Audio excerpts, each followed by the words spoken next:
Hello guys, good morning Facebook, good morning YouTube. Sabay-sabay nga pala kami ngayong gumising ngayong umaga. Yan po pala si Kali, piling niya superstar siya guys sa basketball. Then si Andrea, pakilala ko. Then si Biana, yung bunso naming anak. Sabi ko nga maghilamos muna. So ngayong araw nga guys, isabay-sabay kami mag-aalmusal ng buong pamilya ko dito sa aming bakuran. So bumili nga pala ako guys ng pansit, syempre.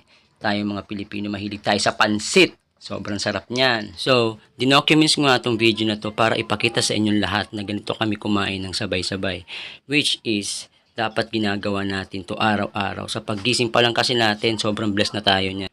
Kasi panibagong araw, panibagong buhay, panibagong pagsubok na naman ang haharapin natin, panibagong achievement para sa pamilya.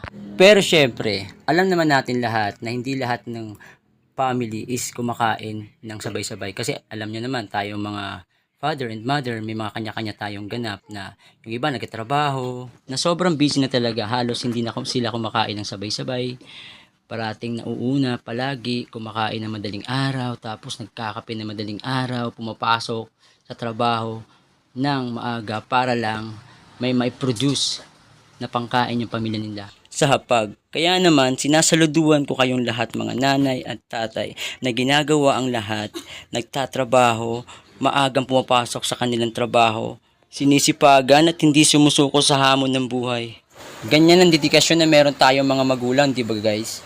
Kasi nga, ang buhay tungkol lamang sa tsansa na dapat hindi ka sumuko sa laban. Kasi nga meron tayong mga anak na nagpapatibay ng ating loob, damdamin, at higit sa lahat, pundasyon na may tuturing mo isang kayamanan.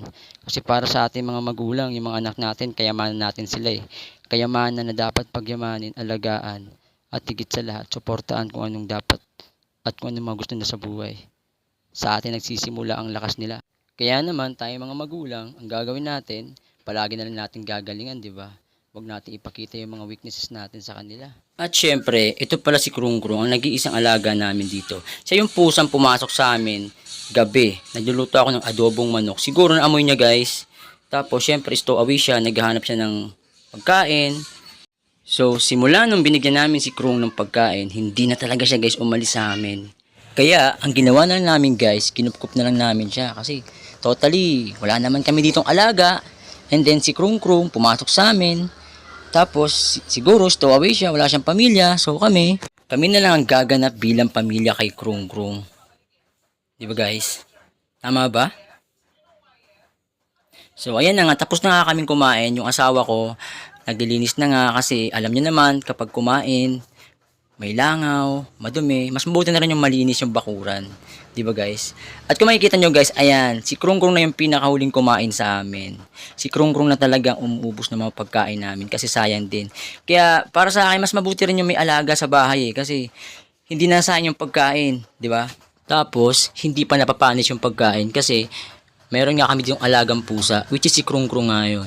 So, nagpapasalamat talaga ako guys kasi meron kami palaging blessing at kumakain kami palagi sa hapag ng sabay-sabay. Kasi nga, hindi nga lahat ginagawa to. Yung ganito, kumain ng isang pamilya sa hapag. Pero, sinasaluduan ko pa rin yung mga magulang, nanay at tatay na ginagawa ang lahat, lumalaban, sinisipagan araw-araw para lang hindi magutom ang kanilang pamilya at may pagkain sa hapag. Kaya sinasaluduan ko kayong lahat, father and mother na nagsusumikap para sa ating pamilya. Mabuhay tayong lahat. So paano guys, hanggang dito na lang ang vlog na to. See you for the next one.